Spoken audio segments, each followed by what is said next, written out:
In the heart of Timori, a vibrant land where the sun beat down warmly, lived Deli, a man known for his tireless work ethic and unwavering strength. He was devoted to his family and loved his wife, Bimbo, dearly. Together, they built a beautiful life with their 5 children. Cynthia, their 3rd child, was incredibly bright. At just 15, she had secured a scholarship through her consistent academic excellence, topping her class year after year. Renowned for her quick wit and infectious smile, she dreamt of becoming a teacher, inspired by her kind and wise mentor, Miss Anna.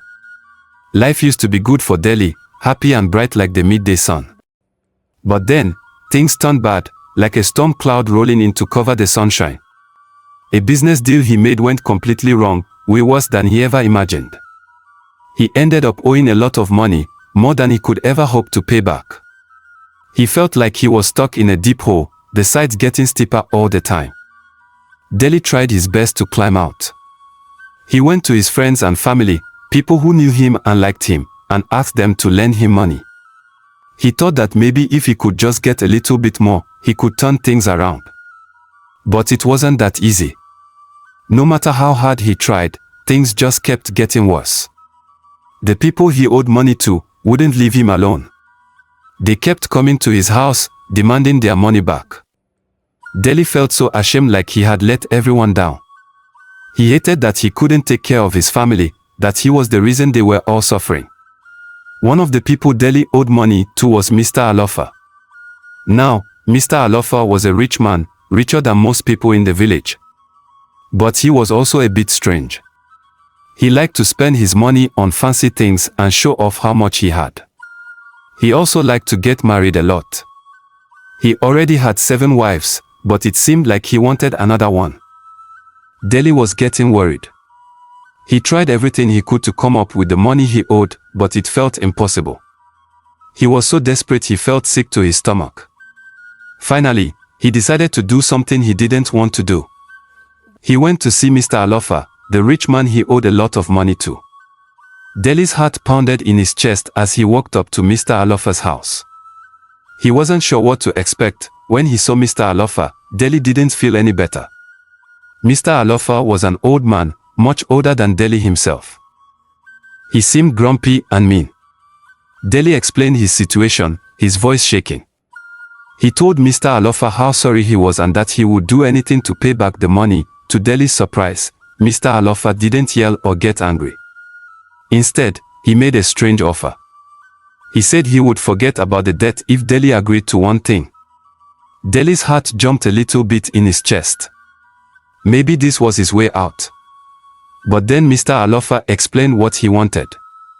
He wanted Deli's daughter, Cynthia, to marry him. Deli's stomach lurched. Marry Cynthia. But Cynthia was just a girl, barely even a grown-up yet. She had her whole life ahead of her, dreams and plans. How could he even think about letting her marry this old man, someone she barely knew? Mr. Alofa was rich, that was true, but Cynthia deserved so much more than that. The thought of Cynthia living with Mr. Alofa, a stranger who could be her grandfather, made Deli feel awful. He felt like a terrible father for even considering it.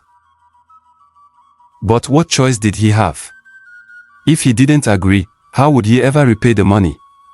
The weight of the situation pressed down on Deli, making it hard to breathe. He pleaded with Mr. Alofa, begging for more time or any alternative, but the old man remained unmoved. The weight of the debt and the fear of imprisonment left Deli with no choice.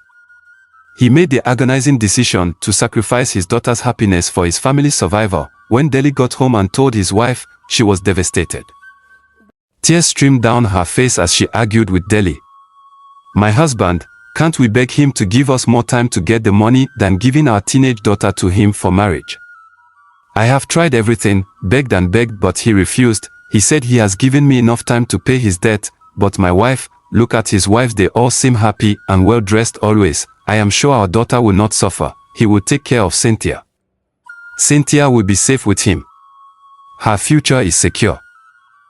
Bimbo couldn't let go of that tiny bit of hope, a hope so small it felt like a single thread.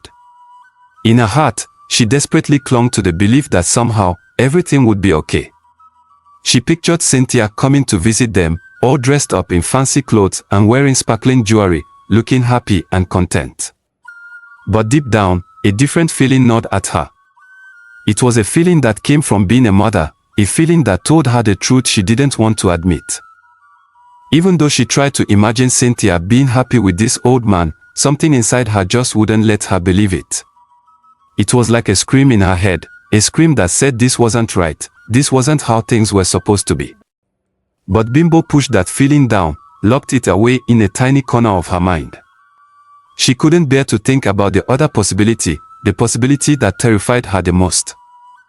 Cynthia's world turned upside down when she found out what her father had planned. All the happy sounds and laughter that used to fill their house disappeared, replaced by a heavy quietness. School, which used to be her favorite place where she could learn and ask questions, now felt scary and awful. The idea of giving up on her dreams, her friends, and Miss Anna, who felt like another mom to her, terrified Cynthia. It was like her whole life was falling apart. Miss Anna, her school teacher, a woman with eyes that held the wisdom of countless sunrises and sunsets, noticed the change in her beloved student. Cynthia, usually a vibrant spark in the classroom, sat listlessly, her eyes dull with unshed tears. One day, after a particularly melancholic display, Miss Anna called Cynthia aside. "My dear Cynthia," she said, her voice laced with concern, "you haven't been yourself lately. Is there something troubling you? Please, know that you can tell me anything." Cynthia wanted to speak, but the words got stuck in her throat. It felt like a giant wall of sadness and anger was holding them back, ready to explode at any moment. But then, she looked at Miss Anna. Miss Anna's eyes were kind and soft, and Cynthia knew she could trust her. Finally, tears spilling down her cheeks, Cynthia blurted everything out. She told Miss Anna the awful thing her father wanted her to do. Miss Anna listened very carefully to Cynthia, her face getting sadder the more she heard. It just wasn't fair. Cynthia was such a smart girl with a bright future, and now it felt like her dad was just trading her away like a toy. Miss Anna felt a strong feeling grow inside her, a feeling that told her she had to do something to help. She knew Cynthia needed someone on her side, someone who wouldn't give up on her. This was Miss Anna's chance to be a hero, the kind of grown-up Cynthia could look up to and feel safe with. This is just the beginning of Cynthia's story. Will Miss Anna be able to help her escape this forced marriage? Will Deli find a way to redeem himself and fight for his daughter's happiness? As whispers of Cynthia's plight spread through the village, a sense of unease grew.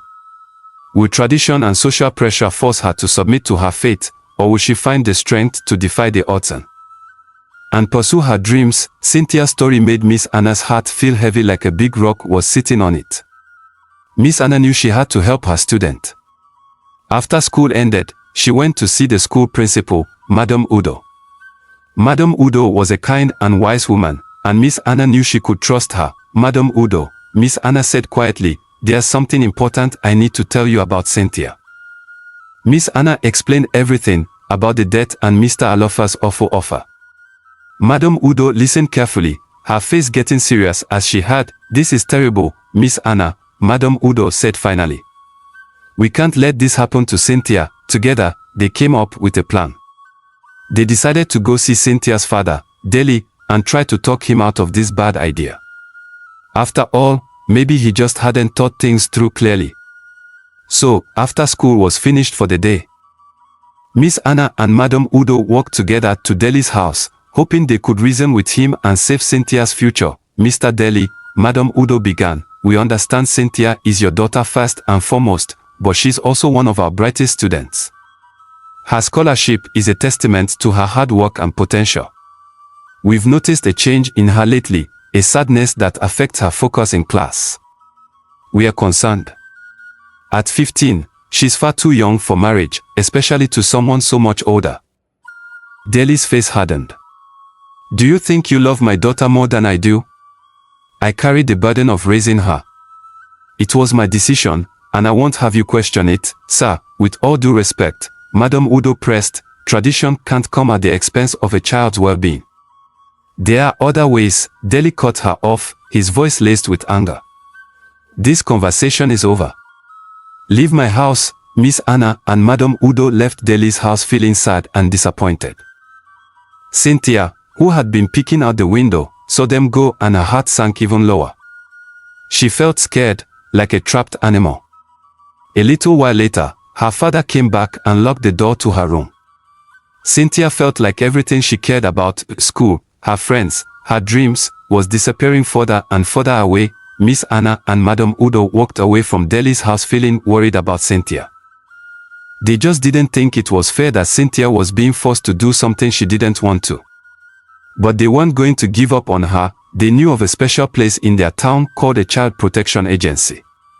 This agency was there to help kids who were in trouble, like Cynthia. With worried faces, Miss Anna and Madame Udo went to the agency and told them everything about Cynthia's situation. The people who worked at the agency were very upset when they heard what happened to Cynthia. They thought it was awful that someone would try to force a young girl to get married. They also admired Cynthia for being so brave and saying no to the marriage plan.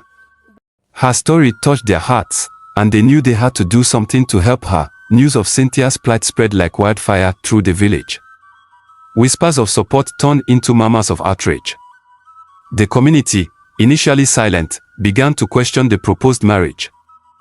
How could a grown man prey on an innocent girl like Cynthia? The wedding day crept closer and closer like a dark cloud getting bigger. But Cynthia wasn't alone. Miss Anna and Madame Udo had told the grown-ups at the special place for kids in trouble, the Child Protection Agency. These grown-ups were strong and brave, and they knew something wasn't right. The day before the wedding, representatives from the Child Protection Agency with the police officers in the village. Together, they surprised Deli and Mr. Alofa. They stopped them from going through with the scary plan. The whole village found out what was about to happen to Cynthia, and everyone was very upset. Newspapers started writing stories about how wrong it was to try and force Cynthia to marry someone she didn't want to. Everyone was talking about it, and it became a big story in the village. Cynthia, finally free, was placed with a loving foster family. These kind people recognized her potential and encouraged her to pursue her dream of becoming a teacher. With their support and her determination, Cynthia flourished in her studies. Years later, she graduated from university with honors, a degree in education clutched proudly in her hand. For Cynthia, her flight from the forced marriage was not simply about running away from her problems. Rather, it was a quest for power, the power to choose her path, to shape her destiny. The village saw her return not as the young girl forced into a loveless marriage, but as an educated teacher, armed with knowledge and experience. Her classroom was transformed into a sanctuary for young girls in similar circumstances, where they found not only a safe space but also a source of inspiration. As for Deli and Alofa, they faced the consequences of their actions. Their story served as a stark reminder of the dangers of exploiting vulnerable children. With each passing day, the tale of Cynthia's bravery, courage, and determination spread through the village like wildfire, reaching far and wide. The young girl had gone from a victim of circumstance to a symbol of resilience and strength. Her story shed light on the power of self-belief and the importance of standing up for what is right. Her community learned a lesson of their own. In times of adversity, love, kindness, and unity can be the antidote to greed and injustice. By joining hands and working together, they could make the future a brighter, safer place for everyone. The community leaders, religious leaders, chiefs, and child protection agencies joined forces to address child marriage and exploitation issues in the community. They organized regular programs to educate the community on the dangers and illegality of child marriage and the exploitation of minors.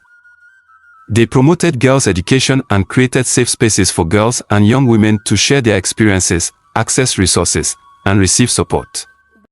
They ensured social services like counseling, healthcare, and legal aid were available to victims and established mechanisms for monitoring, reporting, and addressing cases of child marriage and trafficking. To stop child marriage and exploitation from happening, people in the village came together to help those who were most at risk.